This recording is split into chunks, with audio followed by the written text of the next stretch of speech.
And welcome to Mommy Diaries. The show is about parenting and this beautiful journey of raising our kids. Kasheko, I'm with my favorite girl, Noreen Zulu. How are you, my darling? I am good, thank you, Pasi. How are you? You look amazing. Thank you. I'm good. We were talking a lot about education. Let us talk about education. But before we do that, tell us, what does Norleen do? A lot. Norleen is a forever mom. I'm a mom to so many people. I do education. So I'm in education. In the space I'm in is early childhood development. I'm an educational specialist, and in a nutshell, I just help people raise their children. So I am very passionate about the formative years. I'm passionate about how people raise their children, what they're doing to develop their child, if they're doing it intentionally. Are they just having a baby, dropping them in school and moving on with their lives? Or are they taking every single step into consideration and being intentional about what they do and why they're doing it, and understanding how to do it, and understanding that the parenting journey, it's not for one person, it's the community raises a child. So it's everybody in your space that's raising your child, and what you're doing to make sure this child has the most amazing life, preparing them for the rest of their life in the early years. Yeah. So in a nutshell, that's what I do. So where are you? Do you work in schools, or can a parent consult with you and saying, I need help with raising my child? Like, where do you work? Okay, so I do work in schools. In schools, I could walk in as a teacher and teach the children. I would run for the babies because that's where all the magic happens. I do work with individuals, so I work with parents. I do at-home consultations. We do educational plans. We go through what your child is going through, because normally people only look for you when they have problems. It's never just information finding. So I will do that. I go into schools sometimes for curriculum reviews. I do trainings for helpers, for nannies, for parents, for teachers, for the principals. So I could say I'm like an umbrella in the education space. I fit in everywhere, but like I said, my passion is with the little children. So in terms of curriculum review, it can go into even like Ministry of Education and look into what are we teaching our children, what content is going in, is this still valuable, is it making sense in the world we're living in, is it just education for education, or are we trying to achieve something? So reviewing curriculum, reviewing policies. In the schools, we can look at your teachers, your teaching staff. What are they doing? Is their education still at par with what the children need right now? How can we train them? How can we support them? Even your staff, like the other staff, like your teaching assistants, your cleaners, the works. Everybody plays their part. So there's a space for all of that. Yeah. And where did this passion come from? To be honest, I was the last born for a very long time. And so my story is very silly. I came home one day because I was a late bloomer. And I was one of those people that believed that babies came from the hospital. And I came home one day and my mom had bought me a baby, a real baby. And I think I was in love with my little sister as a doll, but she became like my guinea pig in life. And so I had her. And then when I did a school holiday, I volunteered at a preschool. And I watched this lady, her name is Bina Baga, a special woman. She was a Montessori teacher. I watched her working with kids, and it was so different. She spoke to children like real human beings with so much respect. She went down to their level, and it wasn't for show. Like, that is how she interacted with the children. And I watched how clever these kids were. But she taught them weird things like blowing their noses and tying their shoes and things that you don't learn in school. And so I think that's where it began. And I was 16 then, and I went home and I said to my mom, I know what I'm going to do. I'm going to be a preschool teacher. And my mom said, you will never. I did not put you in school to be a preschool teacher. And her no gave me a because. So it pushed me into, I will do it. And I suppose that's where the journey started. Went into a school, started working, then decided, no, I'm going to learn. Went into school to learn. And as that evolved, the process just kept going. Kept going. So it started way back. And like, I'd like to say thank you to my mom for having my little sister, because who knows, I might be an engineer instead. Or an actress. Or an actress. Now, when we started having a conversation off camera when we met, remember we were talking about how important education is, especially during those early stages. And I shared with you that when I was looking for a school for Nema, it was the most difficult thing for me. And not, first of all, I went to a public school. Secondly, things have changed. And thirdly, I'm like, okay, I do think I know my child, but choosing the school for her, would I be choosing the right school? And then you would hear things like, oh, she's late with her speech. She must go through a speech therapist. There's so many other things that are involved in terms of you choosing the right school for your child. Let's talk about the importance of education, especially at those early 6, 7. Yeah. So TV and everything else. There's so many things that you spoke about that I never did. And then when she gets to school, it's like, oh, like you're saying, the speech is delayed. Maybe there's something that I missed that I should have done. So what should simple things that parents should do at home just before the child starts school? So that's a difficult question to answer, because when does your child start school? When do you want them to start school? So it's different. It's different for every parent, and it's different for their needs. Okay. So some people will put their children in school at 3 months because they are thriving career women.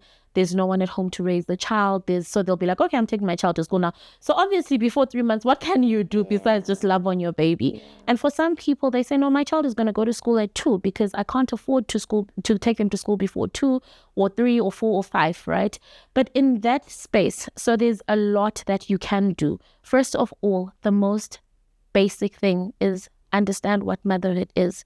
And what is motherhood? Motherhood is giving your child everything they need till they can get it for themselves, right? And even then, they'll still know that they'll need from you. When you understand that, you'll know that I need to make time for my child. Making time for my child is not sitting next to your child in front of a TV. It's not going for lunch with her, which is good. There's nothing wrong with that. But it's actually getting down to get to know your child, to play with your child, to interact with your child, to put your phone aside, to stop other people and be present for your child. Because in being present, you will play with her. In playing with her, you will start already addressing all the things I've done. You're going to read her a story. You're exposing her to that vocabulary that we're talking about that she doesn't have. You're going to bake with her. So you're already learning how to mix, doing wrist rotation, which prepares you for what? For writing. You're already sitting down with bubbles and building that social interaction and emotional cues. And this is funny. And when something is funny, I laugh. So it's a lot of being there. It's involving them in your life. It's not, we're going to church, I'm dressing you up, off we go. It's, Nima, today we're going to church. What do you want to wear? You're teaching her how to make decisions. We're going to go into the bedroom together. We're going to try on clothes. We're going to cook together. We're going to go into the garden and play together. Your presence and your being part of her life is literally what the child needs, right? So there are things that obviously you don't know. Like I wouldn't know that when I'm ironing, I'm teaching my child how to cross a midline, which means they're going to be able to write from one side of a page to the other side of a page. But you can read on it. You can go on YouTube and look at what another mom is doing. You can go on my TikTok and see exactly what you can do with your child. So it's more than anything, being there and being the parent. When I was a kid, I had a friend called Zolile, and Zolile's mom lived overseas. The mom would say, what do you want? And she'd get him anything he wanted. From overseas. Yes. And I remember one day she asked, what do you want for Christmas? And Zol said, I want you. I was like, what do you mean you want her? Oh, man. And I want you, mommy, I want you. And as a kid, he was so stupid. That's a bad word to use, but I was like, later on in life, I realized exactly what he needed and what he meant. And that's what children need today. They need their parents. Unfortunately, the world doesn't allow you to be at home. So again, you're not a bad parent for not being at home. But you do get time. You do get a Saturday. You do get a Sunday. You do get your evening. You have that time when you can put off the phone and say, you know what, this is my time with Nema and no one is disturbing that. It means if your mom calls you, she must know 5 to 6 is Pasi's suicide hour. She will not answer my phone. She's with her daughter. And once people know that, they'll respect your time. But you also need to respect your child enough and love them enough to give them that time. It's not always financial. Half the time, finances are not the problem. The problem is, are you there? And like I said, watching TV with your child is not it feels like a bonding moment, but you're really not bonding with her. You're allowing somebody else to speak to her. So turn off the TV. I think that's what a parent can do. Be there. Be there. Yeah. Oh, wow. Be there. I'm thinking about my busy schedule. I'm like, oh my God. But like, I like what you're saying, because we do make time for the things that we love. And if you do love your kids, you're going to have to make time. Now, you spoke about, when do you think is the best time to take for a child to start, let's say crèche? You know, we repeat that crèche because some go to Wogogo up until they're 6, and then they can start the pre... The like early school. Yeah. So when doubles with something like that. Yes. When is the best time? When do you think is the best time for us to start the school thing? Not the crèche, but like the formal school. So, Pasi, and I'm shooting myself in the foot for saying this, but I feel like the first 1,000 years of a child's life belong to the mom. And if we're looking at the first 1,000 days, not 1,000 years, sorry. I was like, okay. The first 1,000 days belong to the parent, right? And there are 365 days in a year. So if you can give your child 3 years of your time, don't keep them at home and then not be there and then say, no, my child will go at 3. Give them the first 1,000 days. Be there. Okay. And then take them to school. Because by that time, they've sort of established who they are. They know their values, their family values. Even if they can't articulate them, they know them. Yeah. They know who they are, because mom has been there and mom has taught me how to be, you know. And even if I'm going to go to the toilet and say, I'm not shy to do it because mom has taught me, right? Yeah. So I believe the first 1,000 days, so you take your child to school after 3, but be there. But then if you can't be there, that's also fine. Find the school that aligns with your values, your beliefs, and what you want for your child. Right. So know that, and then look for the school. And I promise you, looking for school is like shopping for your favorite shoes. There. So you go into schools. You literally go and say, I want to see the crèche. I want to see the daycare. I want to see the preschool. I want to see what you guys offer. I want to look around. And if they know you're coming, they're going to make it look glam, right? Yeah. Because they know you're coming. Yeah. Then you switch it up and say, I want to spend an hour. People can't pretend for an hour. They will go into their normal routine. Then you look around and you'll see, okay, in this school, children sleep at this time, they play at this time, they learn this at this time, but how do they speak to each other? Watch how the children speak to the teachers. Watch how the teachers speak to the children. Look at the environment. Is it warm? Is it inviting? Are the children happy? Because children don't act. No, when you walk into the class, are they going to look at you like this, or they're going to say, hi, who are you? What's this? And then, you know, this is kind of my place. This is where I want my daughter to be. If you find a big mess in the classroom, I'm not promoting chaos, but if you find a big mess in the classroom, it means that you're not learning. It means it's that environment that you want. So go shop around and look for what you believe in. You know, there's also religion that comes in. So there's schools that feed into, if you're Muslim, you're going to go into, let's say, Qurtuba. You know, if you're Jewish, you're going to go into a Sayyeti. All of that, it's important because it's what you would teach your child anyway. So now you spoke about like choosing the school that maybe are aligned to your values. When we were young, any school that's close to home. I don't think my mom went to my school and then went to check if any school that's, as long as it's not too far from home, you just go, and then that was it. But now it's different, where people can drive from North Ride into Bryanston because they think that school in Bryanston is sort of, like you're saying, aligned with the values. But now sometimes when we're choosing the school, we're just focusing on the schools that are only focusing on A students. Let's talk about that. When I was looking for school for Nema, it was not about, I wanted that because I didn't get that. I went to a public school up until I realized it's not about that. It's about also a school that can teach her, like you're saying, life skills, being able to tie your shoes. Not that I didn't teach her, but most of the stuff she learned at school. Yeah. You know, how to wipe the bums properly and all of that. How important is that? So, first of all, you spoke about our parents. Yeah. So the world has changed. Change is inevitable. And life is so dynamic. Every single day, something is going to happen that changes the way we act, we behave, the things we believe in, right?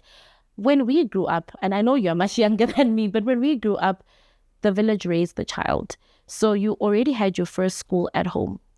Even if you didn't have siblings, you played with other siblings. and the community you were in, we sort of all believed in the same thing. We believed in Ubuntu. Every adult is your parent, but life has changed so much. We look at even like in terms of the way we live now, we build massive houses and we're closed in, and your child, Nema, will have her playing space, but she's not exposed to anybody else. So back then it was easy to say, oh, Pasi's going to go to X school, because that school automatically you had the same value system. But the world has changed and our values have changed and the things we want are now different, right? So in saying that, now, why is it important for you to go to the school or navigate where you're going to take your child? Because your child is not successful just by academics. They're not successful just by getting 9 distinctions. Life is different. People make careers out of acting. It wasn't always a career. Some people make careers out of flying drones, right? And they make a living. Some people have to be doctors. Your child is also different. Your child is gifted differently from you. Your child may not be an academic, but that doesn't rule them out. Okay, so now you need to know who your child is, know your child's strengths, and how are you going to build on those strengths. Okay, so you can tell from a young age, my daughter is artsy. You know, my daughter will paint from now till 12 p.m. My daughter will dance. My daughter will take a ribbon and play with it. So you've already picked up her nature, right? If you take her to a strongly academic school, you kill that artsy side. You're already dooming her in the future, because is she really going to thrive in her education, in her career, when you kill her strength, right? So now, because the world has changed, we also promote in education those kind of things. We will look at the basic concepts or the basic fundamentals of learning, but we will also build on a child's strength. And there are schools that focus specifically on that will say, okay, we want like National School of Arts. They offer the artsy side. So the child will act, will dance, will play an instrument, but they'll also write their matric. Do you understand? So they give a balance of both sides, such that you are preparing your child for the rest of the world, and for life and for the change in life. We are in a digital era now. Digitalization is a big thing, right? So there's subjects like coding and robotics that we were never exposed to. But me, in my little career, might not be able to thrive in the world that's growing now, in the fast-paced world. So now you need to know who your child is. You need to know how you're going to get her there. And this is why those 1,000 days are so important, because you're going to see what she gravitates to. You will know that, when Baby Shark plays, my daughter's dancing. So she loves music, right? And some children just don't respond to that. Yes, they will dance, but it's just not their thing. They'll do it at that moment, but they'd rather go and play with Lego. And they're building, and they're building, and they're building airplanes. And you can see, there's a coding mind there. There's a robotics to that. Then you take them to Legoland. So it's the same. It's basically that concept of knowing your child and knowing their needs. And sometimes you won't know till they go to school. Yes. Then the school will start. You'll get a report and the school will tell you, Nema loves the jungle gym. When she's in the playground, your child can ride a bicycle for 1 hour. And you're like, my daughter. But you could also be raising your next Olympic champion. And you're not aware of that. So the exposure is important as well, because there are things you will miss. Remember, for every parent, the child is a superstar. For every parent, the child is amazing. So everything they do is perfect, but there are things you'll miss. You can't see everything. You need other points of view. You need other eyes, eagle's vantage, to see that vantage point, to see that, okay, there's that. And then somebody will say to you, did you know ABC? You'll be like, my child. So again, going back to why do we look for those schools? You need to find a school that's going to build the best part of your child. Look at that part of your child. Look at your child's strengths and weaknesses and work on them. And sometimes people say being reserved is a weakness. Not necessarily. You might thrive in being reserved. That's why there are people who work in an office and sit behind a desk because they don't want to speak to the rest of the world. Then there are some people like you, put them in front of a crowd and this is my stage. Whereas if you put me in a crowd, I will just mute and be happy. And with your expertise, like now you spoke about change. Back in the days, we never used to hear, or wasn't because of lack of knowledge, where ADHD, the whole thing of neurodivergence. Yes. Have they always been there, or they were there but we were not? It was just because of we didn't understand. So recently I actually did an article on that I put on LinkedIn. These things have been there. Okay, neurodivergency has been there for time immemorial. What's that? So the neurodivergence is the issues where, how do I put it? So people are different. Sometimes your brain is different from other people's brains. Some children are born with a smaller brain than what it should be, and that child automatically becomes autistic or ADHD or all of that. So all these things have been there. Some children are socially awkward. You know, you get into a space and the child starts screaming and is moving weird or making random sounds, you know, cannot make eye contact. So it's always been there. The catch is there's a lot of awareness right now around these topics to say, and sorry, every other child that was different back then was just called mad. They were either mad or Down syndrome or dumb. Yeah. You know, we just put them in that little category. Yeah. But now there's a lot of awareness around it. So there's a lot of information around, okay, my child is playing and lining up toys. Every time they play, they line up toys. Or every time they play with one specific toy. Or when they're watching TV, they're rocking. Or my child likes to spin around all the time. And then you look around and you realize other children don't spin. And you know, once you start seeing something you see everywhere that, there's something wrong here. The first thing you'll do is go onto the internet and start checking. So there's a lot of access to information now. Yeah. And there's a lot of awareness too. But also, healthcare systems have changed and even technology has evolved. So testing is becoming easier and more accurate. So it's easy now to pick up, like if your child is in school, it's very easy to pick up with, but the child is autistic. And remember, it's not the same for everyone. Like autism is a spectrum disorder. So it varies. One can be so random and the other one can be high functioning and okay around people, but have an odd behavior, an odd repetitive behavior or odd speech or be speaking funny. Autistic children, one of the signs to see that they are autistic is they are speaking so well above their age. So they will have a conversation with someone like and you're like, someone who's old. this person is so intelligent. And some are very good with numbers or some are very good with language. So there's some way you could say to them, what's a 4-year-old and say, what's 950 plus 12 and get an accurate answer, or what's 485 minus 13 and get, or minus 57 and get an accurate answer. So they will be extremely gifted in one area and every other area is lacking. So you will show me and say, look, my Nema is so intelligent. Ask her 50 times 40. You use your calculator and she'll give you an answer. And then I'll say, yes, she's very clever. Pasi, what about when she's playing with other children? You're like, no, she doesn't like other children. I'm like, oh, okay. What toys does she like? No, she only plays with Lego. Oh, okay. Then I am picking up, there's issues here. I'm not going to immediately say, your child is not clever. No, but because there's that awareness and there's the access to the education, there's access to information, there's the access to the doctors and the hospitals. So it seems like the numbers are rising and all these disorders, they're not rising. They've always been there. We just know now. So we are wiser. It's almost like an awakening. And you will easily see, because we're interacting with the rest of the world and we're watching TV now and we can see that, Special Simon does A, B, C and my child does that.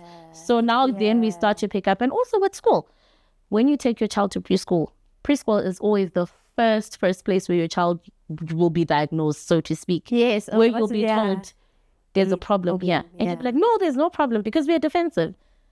There's no problem. Then they'll say, And then when you've heard it, you can deny it to me, but you'll go back and you'll start asking around. You'll ask the community, you'll ask your friends, you'll ask your doctor and say, at school they said this and I was very angry. And then the doctor will say, let's check. So there's a lot of awareness around it now. Now, what advice would you give to moms who are in denial, like you say now, who are in denial about the condition? Like they've just been told now that your child has ADHD or because Lynn and I remember when they said Nema is delayed with speech, I was just offended. Yes. Because I could hear what she's saying. Yes. But she could not stand in front of the class and be able to speak. What advice would you give to moms like me who are like, oh no. Yeah, that's not happening. It's not happening. And it also means now extra cost to go find a speech therapist. So the first thing is, if you're not denying it, then you're probably not her mom. If you're accepting what I say the minute I say it, there's a big problem because you will be in denial. It's a natural flow of things. Yeah. It's the natural order for you to first protect your child and say, not my child, not this.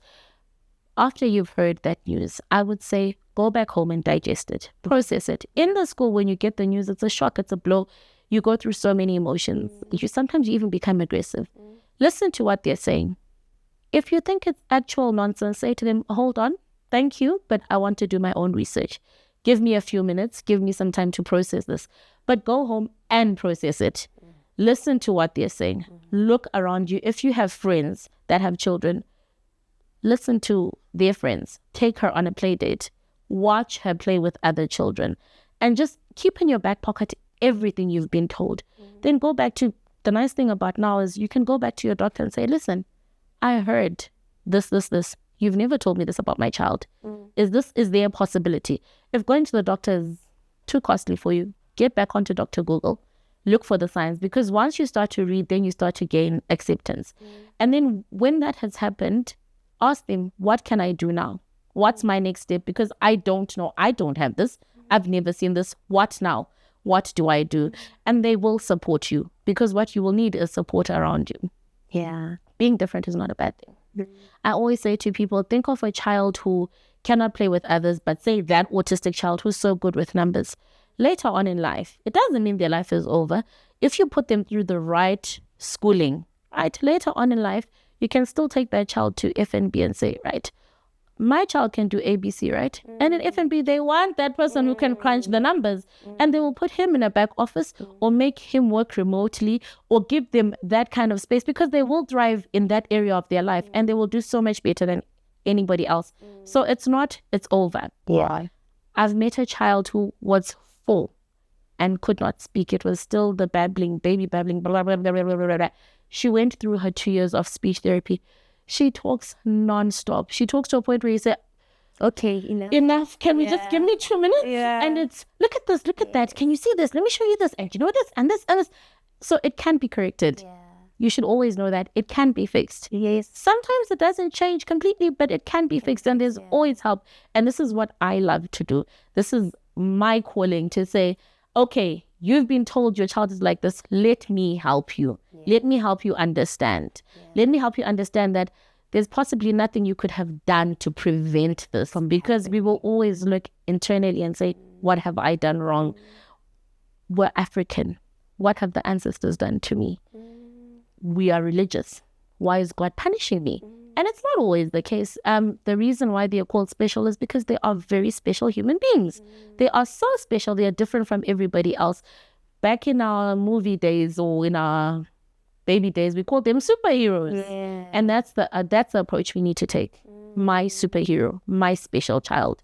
And once you accept, going forward is so easy. Yeah. It's when you fight it, Yeah. it's this horrible process. But when you accept, and everybody around you learns to accept. If you go into homes where they look after children, like, the babies in the, I don't know what you'd call it, but where you'd go and adopt a child. Yes. If you go in there, because it's not your child, you will see so many things. You'll see that this one talks a lot. This one is quiet. This one has so much energy. This one is greedy. You will see all of that because it's not your child, and there's so many of them. It's the same with real life. When I look at you, I will see, oh, did you see? And I will probably tell my partner, did you see? She was sitting like this. That's not right. She shouldn't sit like that. She won't be able to walk later. Did you see? She was doing this. Life is like that. The neighbors see, but love is blind. That's where it comes in. When you love so much, you're blinded to things. But if you allow other people in, they can help you. Yeah. Yeah. So now when you've started accepting that's happening with your child, would your child have to change school to be able to accommodate? Is it a condition? So, you know what I mean? Like, the disorder. So the beauty, again, of an ever-changing world, we've adopted inclusive education in a lot of schools, especially the public schools. So depending on what your child's condition is and what their needs are, you might need to take them to a different school. Yeah. But you might also be able to keep them in the school they're in. So depending, again, on affordability, there are some children who are in such a space where they need another person next to them. So they will be assigned a teacher that sits with them and helps them through their struggles. But for some children, that's not necessary. There's some who will need to go into an environment that is calm and peaceful and quiet, so you can't have 40 children in the class, but you can have 10. Yeah. And then the teacher will give your child exactly what they need. So yes, sometimes you might need to take them to a special school, but sometimes you don't. So that's why I think we have the ELSEN classes in public schools, which is for learners with special needs. Those classes are always kept small, and the children get what they need. My only challenge with the public setting is that we like to point fingers and put labels and then make these people feel different, and you go there because you're like this, which is something we need to work on collectively as human beings to say, that is unacceptable behavior. But the support is there. The policies are there. The structures are there. The implementation is not always the way we want it to, but the help is there. And parents battle with, it's so expensive. You mentioned that. It's so expensive. My child needs this and my child needs that. Why don't you question yourself when you buy a child an iPad? It's not so expensive. When you buy them a Happy Meal at McDonald's, is it not so expensive? Because a Happy Meal is 40 Rand and that's 2 kgs of rice. Our priorities need to change. And when you're a parent, it's not about you anymore. And when you have the desire, I believe that the resources come. And you meet people like me who will say, okay, you may not need an occupational therapist for the whole time. You may go to the occupational therapist and she gives you a home program. Then you do the work that needs to be done. Got you. And a physiotherapist gives you a home program. It's the same like when you're sick and you're told you need a dentist. You're not going to go to the clinic when you need a dentist. You will go to the dentist. So the finances will come. Sometimes it digs deep into our pockets, but it's an investment because your child's happiness is your life. That's the best thing you've ever had. That is your most prized possession. So put your finances into it. Educate yourself as well. I have a cousin whose daughter didn't breathe. She gave birth and she didn't breathe for 10 minutes. And that affected her, affected her brain. And she is a special baby. But her mom decided to study psychology so she could understand what was happening with her child. And because of that, she is thriving. She is 18. She is thriving. But her mom decided, I'll shelve my career and I will do what I need to for my child. But that doesn't mean she's shelved her career completely because she's practicing as well. And she has the tools she needs to raise her child. And it's not a chore. It's a beautiful life. Our lives are different. Our chapters are different. What is common for you may not be common for me. But what we have and what we are accorded in life is ours, and we can carry our load. We are gifted like that. We can carry our load as human beings. So you have that special power of understanding Nima's weird words, right? Because she's your child. So you have it in you. Then I'll look at her and I'll be like, say it again. Maybe I have to watch her 5 times before I know she's saying, oh, table. Do you understand? Life is just like that. And it's not hard. It is hard, but it's not rocket science. Parenting it's a beautiful journey. And you also spoke about how you help like moms and helpers. Most of the time when we choose nannies or helpers, we do it kasisut. Hey, my mama next door will come and take care of the child. My mama cannot read, cannot write, but she's good with taking care of your child. How can we also now start checking the type of nannies or helpers that we bring into our space? I don't want to say helpers, nannies. To be able, because most of the time you are at work, your child, those 3 years that you spoke about, most of the time, sometimes they spend with the nanny. Should we start choosing different nannies? But like when I say different nannies, I mean nannies who really went to school, or we can still take Mua next door. But how can you help? So, okay, I'm trying to say this in a respectful way. In a very respectful way, and I mean it with no disrespect when I say this. She's a nanny because she's not educated to do anything else, right? Got you. Most of the time. It's not always the case. It's not cast in stone, but most of the time it's because she doesn't have the education to do anything else, right? Now, if you push her aside because she doesn't have an education and say, I'm going to hire a person with this qualification, it means we're going to perpetuate unemployment again, which is not necessary. If you want to work with the lady from next door, right? There are things you can do to help her. You can get her training, which is where I come in. You can call me in. My child is with the nanny for the next 3 years. I can't work with her. I can't take her to school. She's going to be at home. But I want her to know A, B, C, D. I come in and I say, okay, let's talk. Let's throw away the English. Yes. Okay, let's embrace who we are. Yeah.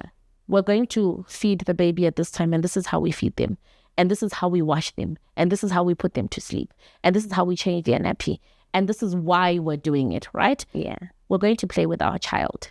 So for us to play with our child, I'm going to teach you time management. I'm going to teach you how to get the house done so you have time for this child. Yeah. Then we're going to look at, okay, if she's 1, what should she be doing? What would she be doing in school? Because I have that know-how. I'm going to tell her, this is what you're going to do. This is what you're going to do. This is how you're going to do it. We do a hands-on approach to teaching. Then we write down a manual. So she remembers at 10 o'clock, I should be outside doing ball skills.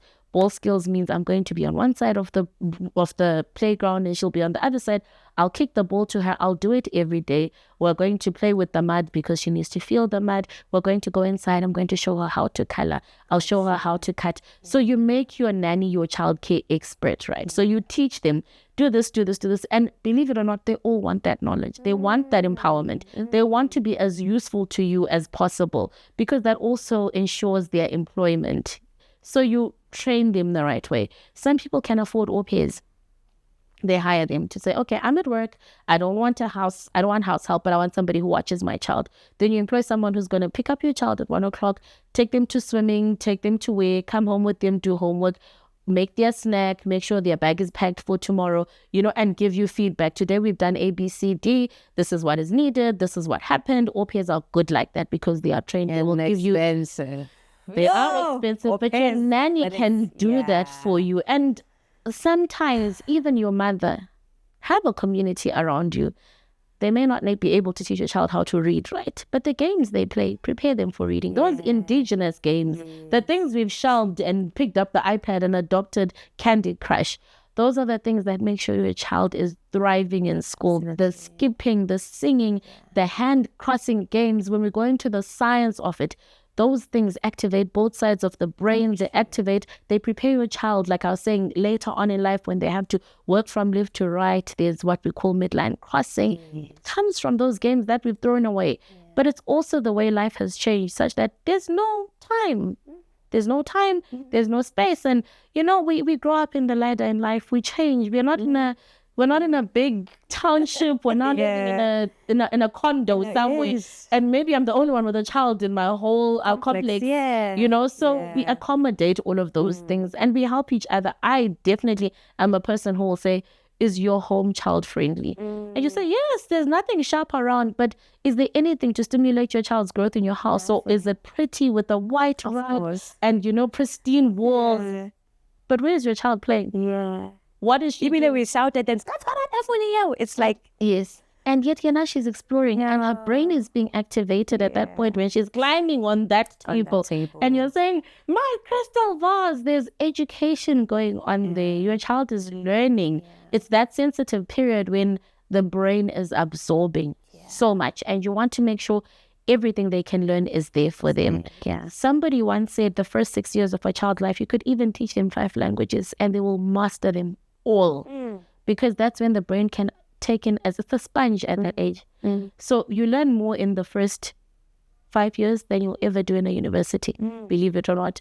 So it's that time that we need to tap into. So get your nanny trained. Get your nanny help. And if you can't afford to get your nanny trained, train your nanny. Because you know how to read. You know how to play. If you go onto a space and you get a book and you read and you say, okay, at 4 my child should be jumping with both feet off the ground. This is what we're going to do. We're going to jump. But we are going to turn off the TV, guys, because it's raising our children, but it's killing them. It's killing them. It's killing them. It is. Socially, you might think your child is amazing, but there's so much missing out. So, And then lastly, extramural activities. Now they're at the age where, I want to do piano. I want to do this. I want to do that. Do we allow them to do everything up until, because this year I allowed Nema to, this year she wanted to do so many things that I didn't understand. Dance mouse. I've never seen a dance mouse. I'm paying for this dance mouse. Swimming, and then later on, they all fell off, and then she was left with the ones that she likes. And because I allowed them, maybe it's because I could afford to be able to pay for these other extramural activities. How important are extramural activities? And should we allow for them to explore up until they realize, I actually don't like dancing? Can I ask you one question? Did you watch the extramural activities? Do you watch any of them? I do. Did you go for a demo? Or before signing up, yeah. No. So one thing you can do, because children will jump onto anything, and sometimes because of friends. Adults know how to market. It's our strength. Yeah. So if I have a business and my business is, I'm not going to say dance mouse because that's actually somebody's business, but if my business is party play, so to speak, Gotcha. I will market party play, and your child will come up and say, Mommy, I want to do market a party play. But if you say, okay, can we have a demo session? Can they go into the demo session? And can I watch?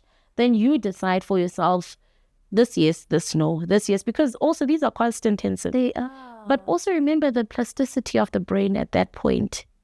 Yeah. Your brain is malleable, it's changeable. At that age, your brain can learn anything. Yeah. So it's fancy to do ballet, but do we need to do ballet? Exactly. Try it out. Yeah. Do a trial. Yeah. Let them decide what they want to do. Yeah. It's always important to give children the power to make a decision, because tomorrow, first of all, you've taught them the life skill of the consequences of good and bad choices. But tomorrow when they say, Mommy, I've changed my mind, I gave you the choice and this is what you chose, and we stick it out and we do it to the end. But understand that I pay for this.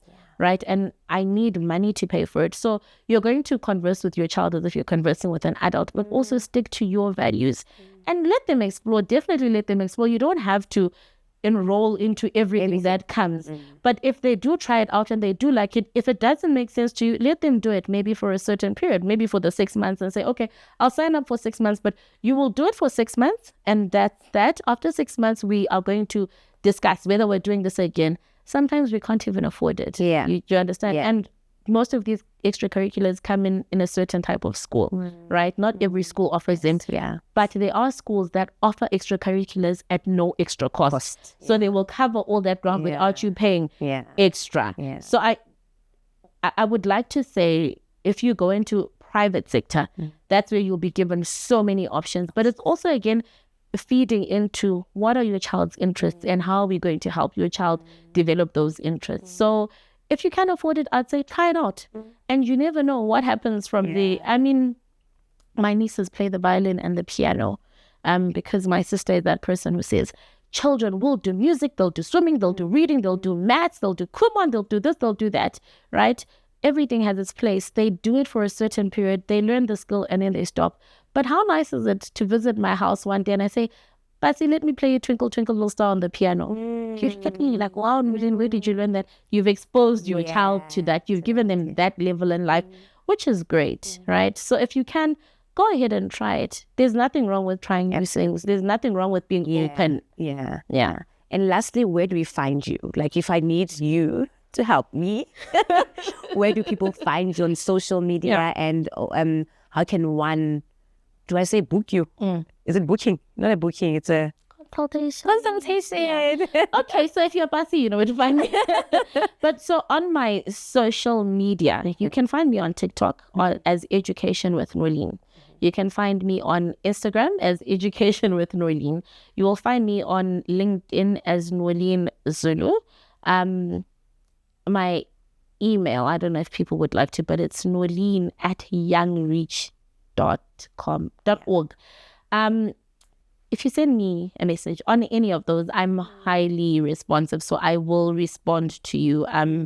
I would never openly give out my phone number, but I will definitely respond to that. And I come into your space because what I want is for things to be as comfortable and as natural as possible. So I'd never say, come to me, let's do this. I would rather come into your space and say, okay, let's see your child, let's see where we are, and let's see how we can work together. I always take on the approach of each person as an individual. So we look at them at their individual needs, meet them at their point of need, not their mother's point of need, not their family's standard of what it is, but that child's need, and we work from there. Okay. Yeah. Thank you so much, Noreen. Thank you, Pasi. Noreen Zulu.